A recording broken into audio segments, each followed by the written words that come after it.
Hi friends, welcome back to your YouTube channel PSC Edu Tips. ഇന്നത്തെ ക്ലാസ്സിൽ നമ്മൾ ഇംഗ്ലീഷിലെ പ്രിപ്പോസിഷൻസിനെ കുറിച്ചാണ് പഠിക്കാൻ പോകുന്നത്. ആദ്യത്തേത് പ്രിപ്പോസിഷൻ ഓഫ് പ്ലേസ്. ചെറിയ സ്ഥലങ്ങൾ വരുന്ന സമയത്ത് അറ്റ് എന്ന പ്രിപ്പോസിഷൻ, ഒരു നഗരമോ രാഷ്ട്രമോ വരുന്ന സമയത്ത് ഇൻ എന്ന പ്രപ്പോസിഷനാണ് ഉപയോഗിക്കേണ്ടത്. ഒന്നുകൂടെ പറയാം, ചെറിയ സ്ഥലങ്ങൾ വരുന്ന സമയത്ത് അറ്റ് എന്ന പ്രപ്പോസിഷനും, ഒരു നഗരമോ രാഷ്ട്രമോ വരുന്ന സമയത്ത് ഇൻ എന്ന പ്രപ്പോസിഷനാണ് ഉപയോഗിക്കേണ്ടത്. നമുക്ക് ഉദാഹരണം വെച്ച് നോക്കാം. We live at Kottakkal in Malappuram.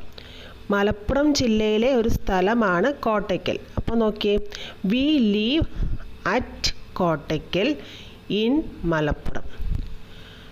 രണ്ടാമത്തെ ഒരു example, my sister is working in Chennai. Chennai എന്ന് പറയുന്ന ഒരു വലിയ സ്ഥലത്താണ് എൻ്റെ സഹോദരി ജോലി ചെയ്യുന്നത്. അപ്പം അവിടെ ഇന്നാണ് വേണ്ടത്. വേറൊരു ഉദാഹരണം, my brother is living at Chennai in Tamil Nadu. തമിഴ്നാട്ടിൽ ചെന്നൈയിലാണെന്ന് പറഞ്ഞാൽ അവിടെ ഇങ്ങനെയാണ് വരേണ്ടത്, my brother is living at Chennai in Tamil Nadu. Tamil Nadu സ്റ്റേറ്റിൽ ചെന്നൈയിലാണ് എൻ്റെ ബ്രദർ ജീവിക്കുന്നത് അല്ലെങ്കിൽ താമസിക്കുന്നത് എന്ന് വന്നാൽ ഇങ്ങനെയാണ് വരേണ്ടത്.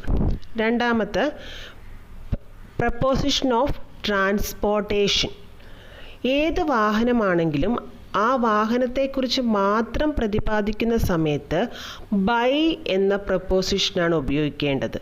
ഒന്നുകൂടെ പറയാം, ഏത് വാഹനമാണെങ്കിലും ആ വാഹനത്തെക്കുറിച്ച് മാത്രം പ്രതിപാദിക്കുന്ന സമയത്ത് ബൈ എന്ന പ്രപ്പോസിഷനാണ് ഉപയോഗിക്കേണ്ടത്. ഉദാഹരണം നോക്കുമ്പോൾ മനസ്സിലാവും. ഒന്നാമത്തത്, she came here by bus. She came here by bus. ബസ്സിലാണ് അവൾ വരുന്നത്. വേറൊരു ഉദാഹരണം, they went to Chennai by train. ട്രെയിനിലാണ് എന്ന് കൃത്യമായിട്ട് പറഞ്ഞിട്ടുണ്ട് അവിടെ, അതുകൊണ്ട് ബൈ ആണ് ചേർക്കേണ്ടത്. Rahim went to Delhi by bike. By ആണ് അവിടെ ചേർക്കേണ്ടത്. പക്ഷേ നമ്മളോട് ചോദിക്കുകയാണ്, my father usually goes to office dash foot എന്നാണെങ്കിൽ അവിടെ ഓൺ ആണ് ചേർക്കേണ്ടത്. അതൊരു എക്സെപ്ഷനാണ്. My father usually goes to office on foot. വേറൊരെണ്ണം കൂടെ ഉണ്ട്, my father usually goes to office dash walking എന്നാണെങ്കിൽ അവിടെ ബൈ ആണ്. അപ്പോൾ ഇങ്ങനെ ഓർക്കാം, on foot by walking. Specific ആയിട്ട് ട്രാൻസ്പോർട്ടേഷൻ ഏതാണെന്ന് പറയുകയാണെങ്കിൽ അവിടെ ബൈ ആണ്. ഓക്കെ, ഇനി അടുത്തത്, പ്രത്യേക വാഹനങ്ങളെക്കുറിച്ച് പരാമർശിക്കുന്ന സമയത്ത് വാഹനത്തിൽ ഇരിക്കുന്ന വിധം അനുസരിച്ച് പ്രിപ്പോസിഷൻ മാറ്റേണ്ടതുണ്ട്. അതായത് ഉള്ളിലിരുന്ന് യാത്ര ചെയ്യുന്ന വാഹനമാണെങ്കിൽ ഇൻ എന്നും, പുറത്തിരുന്ന് യാത്ര ചെയ്യുന്ന വാഹനമെങ്കിൽ ഓൺ എന്ന പ്രപ്പോസിഷനുമാണ് ഉപയോഗിക്കേണ്ടത്. നമുക്ക് ഉദാഹരണം നോക്കാം. He came here by bike. അത് മുമ്പേ പറഞ്ഞതാണ്, ബൈ ബൈക്ക്. പക്ഷെ ഇങ്ങനെയാണ് വരുന്നതെങ്കിൽ he came here on his bike. On his ബൈക്കാണ്. എന്തുകൊണ്ടാണ് ഞാൻ പറഞ്ഞു ഓൺ എങ്ങനെയാണ് വരേണ്ടത്? യാത്ര ചെയ്യുന്ന വാഹനമെങ്കിൽ, അതായത് പുറത്തിരുന്ന് യാത്ര ചെയ്ത വാഹനമെങ്കിൽ ഓൺ എന്ന പ്രപ്പോസിഷനാണ് ചേർക്കുന്നത്. എങ്കിൽ ഇതേതാ വരുന്നത്? They went to Chennai dash car. അവിടെ ഏതാ വരേണ്ടത്? അവിടെ ബൈ തന്നെയാണ്. ഇനി ഓണിൻ്റെ വേറൊരു ഉദാഹരണം പറയാം. My father came from abroad dash the plane. My father came from abroad on the plane. On ആണ് ചേർക്കേണ്ടത്. വേറെ ഒന്നുകൂടെ പറയുകയാണെങ്കിൽ, my sister usually goes to school on 8:30 bus. ഇനി അടുത്തത് നോക്കാം. In the beginning or at the beginning. തുടക്കത്തിൽ അല്ലെങ്കിൽ ആരംഭത്തിൽ. ക്രമേണ ഒരു മാറ്റം പ്രതീക്ഷിക്കാൻ കഴിയുമെങ്കിൽ ഇൻ ദ ബിഗിനിങ് എന്നാണ് ഉപയോഗിക്കേണ്ടത്. ഒന്നുകൂടെ പറയാം, ക്രമേണ ഒരു മാറ്റം പ്രതീക്ഷിക്കാൻ കഴിയുമെങ്കിൽ ഇൻ ദ ബിഗിനിങ് എന്നാണ് ഉപയോഗിക്കേണ്ടത്. ഉദാഹരണം പറയാം, The film was boring in the beginning. The film was boring in the beginning. Cinema തുടങ്ങിയപ്പോൾ അത് ബോറിംഗ് ആയിരുന്നു, ഇൻ ദ ബിഗിനിങ്. പക്ഷേ ഒട്ടും മാറ്റം പ്രതീക്ഷിക്കേണ്ടതില്ലെങ്കിൽ അറ്റ് ദ ബിഗിനിങ് എന്നാണ് ഉപയോഗിക്കേണ്ടത്. അതായത് there is a map at the beginning of the book. there is a map, ഒരു മാപ്പ് ഉണ്ടായിരുന്നു ആ ബുക്കിൻ്റെ തുടക്കത്തിൽ. അങ്ങനെയാണെങ്കിൽ at the beginning of the book, അതിനകത്ത് ഒട്ടും മാറ്റം പ്രതീക്ഷിക്കേണ്ടതില്ല. അതുകൊണ്ടാണ് അവിടെ അങ്ങനെ ചേർക്കുന്നത്. അടുത്തത് call on or call at.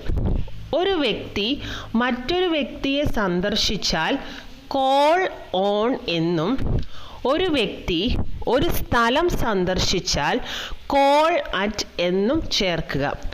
ഉദാഹരണം പറയാം, Narendra Modi called on Obama yesterday.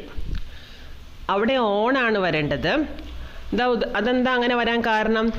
ഞാൻ പറഞ്ഞു, ഒരു വ്യക്തി മറ്റൊരു വ്യക്തിയെ സന്ദർശിച്ചാൽ അവിടെ കോൾ ഓൺ എന്നാണ്.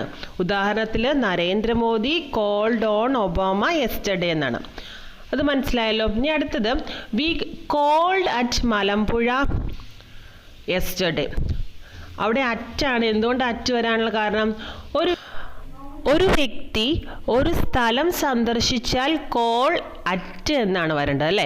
അപ്പോൾ we called at Malampuzha yesterday. അടുത്തത് die of or die from, മരിക്കുക.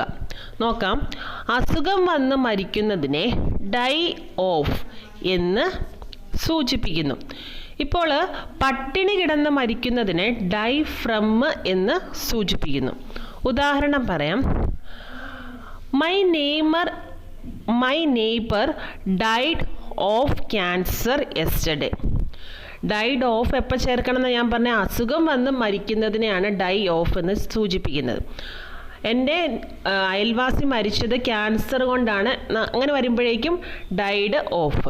പക്ഷേ people of Africa died from starvation or hunger എന്നാണെങ്കിൽ പട്ടിണി കിടന്ന് മരിക്കുന്നതിന് നമ്മൾ പറഞ്ഞു ഡൈ ഫ്രം എന്നാണ്. അപ്പോൾ ആഫ്രിക്കയിലെ ആളുകൾ മരിച്ചത് എന്ത് കാരണം കൊണ്ടാണ്? പട്ടിണി കൊണ്ടാണ്. അപ്പോൾ എന്താണ്? People of Africa died from starvation. അടുത്തത്, പക്ഷെ ഇതിനൊരു എക്സെപ്ഷൻ ഉണ്ട്. എങ്ങനെയാണെന്ന് ചോദിച്ചാൽ, he died in the accident എന്ന് പറയുള്ളൂ. ആക്സിഡൻറ്റിലാണ് മരിച്ചത്. He died in the accident. അപ്പോൾ ഓർത്തിരിക്കുക, died of, die from, die in. അടുത്തത് throw at or throw to. ദേഷ്യം വന്ന വികാരത്തോടു കൂടി എറിയുമ്പോൾ ത്രോ അറ്റ് ചേർക്കുക. ഒന്ന് എറിഞ്ഞു കൊടുക്കുക, ഇട്ട് കൊടുക്കുക എന്ന അർത്ഥത്തിൽ ത്രോ ടു എന്ന് ചേർക്കുക. ഉദാഹരണം പറയാം, he threw a stone at the dog. ഡോഗിൽ ദേഷ്യത്തോടു കൂടി ആ പട്ടിയെ എറിഞ്ഞു. എങ്ങനെയാണെങ്കിൽ he threw a stone at the dog ആണ്. എങ്കിൽ അടുത്തൊരു ഉദാഹരണം പറയാം, the coach threw the ball to the player. അങ്ങനെയാണെങ്കിൽ എന്താ വരുന്നത്? ടു ആണ്. എന്തുകൊണ്ടാണ് വരുന്നത്? ഒന്ന് എറിഞ്ഞു കൊടുക്കുക, ഇട്ട് കൊടുക്കുക എന്ന അർത്ഥത്തിലാണെങ്കിൽ ടു ദ പ്ലെയർ. മനസ്സിലായില്ലേ? Consist of or consist in, അടങ്ങിയിരിക്കുക, ഉൾക്കൊള്ളുക എന്നൊക്കെ വരുന്നത്. നോക്കാം, ഉദാഹരണം പറയാം, water consist of hydrogen and oxygen. പക്ഷേ hydrogen and oxygen consist in water. എങ്ങനെയത് മാറ്റം വന്നത്?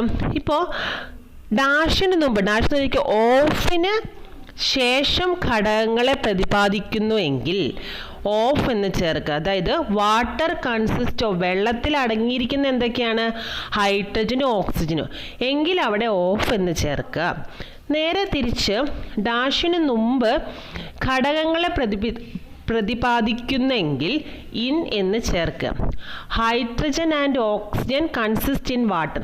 വെള്ളത്തിൽ ഹൈഡ്രജനും ഓക്സിജനും ഉൾപ്പെട്ടിരിക്കുന്നു എന്നാണെങ്കിൽ, ഉൾക്കൊണ്ടിരിക്കുക എന്നാണെങ്കിൽ അവിടെ ഇൻ ചേർക്കുക. അടുത്തത് part from or part with. വേർപിരിയുന്നതിനെ സൂചിപ്പിക്കുകയാണെങ്കിൽ പാർട്ട് ഫ്രം എന്നും നൽകുന്നതിനെ സൂചിപ്പിക്കുകയാണെങ്കിൽ പാർട്ട് വിത്ത് എന്നും. ഇപ്പോൾ എക്സാമ്പിൾ പറയുമ്പോൾ മനസ്സിലാവും. ഒന്നാമത്തത് he has recently parted from his wife. Recently parted എന്ന് പറഞ്ഞാൽ വേർപിരിയുക അല്ലേ. ഞാൻ പറഞ്ഞിരുന്നു ഹി ഹാസ് റീസെൻ്റ്ലി ഇപ്പോൾ വേർപിരിഞ്ഞു എങ്കിൽ പാർട്ടഡ് ഫ്രം ഹിസ് വൈഫ്. അടുത്തത് my father has parted him with some money. അച്ഛൻ കുറച്ച് പൈസ കൊടുത്തു. നൽകുന്നതിനെ സൂചിപ്പിക്കുകയാണെങ്കിൽ വിത്ത് എന്ന് ചേർക്കുക. ഓക്കെ, ഇനി പ്രപ്പോസിഷനുമായിട്ട് ബന്ധപ്പെട്ട എക്സാമ്പിൾസ് നിങ്ങൾ ചെയ്ത് നോക്കാം. ഇപ്പോൾ വേറൊരു ക്വസ്റ്റ്യൻ പറയാം. ദേ എൻറ്റേർഡ് ഡാഷ് ദ റൂം. അവിടെയാണെങ്കിൽ പ്രപ്പോസിഷൻ്റെ ആവശ്യമില്ല. ദേ എൻറ്റേർഡ് ദ റൂം എന്ന് മതി, നോ പ്രപ്പോസിഷൻ. ഒരു എക്സാമ്പിളൂടെ പറയാം. I will accompany dash you. എങ്കിലും അവിടെയും പ്രപ്പോസിഷൻ്റെ ആവശ്യമില്ല. ഐ വിൽ അക്കോമ്പനി യു എന്ന് മതി. ഓക്കെ, അപ്പോൾ ഇത്രയും കാര്യങ്ങളാണ് ഇന്നത്തെ വീഡിയോയിൽ പറഞ്ഞു തന്നത്.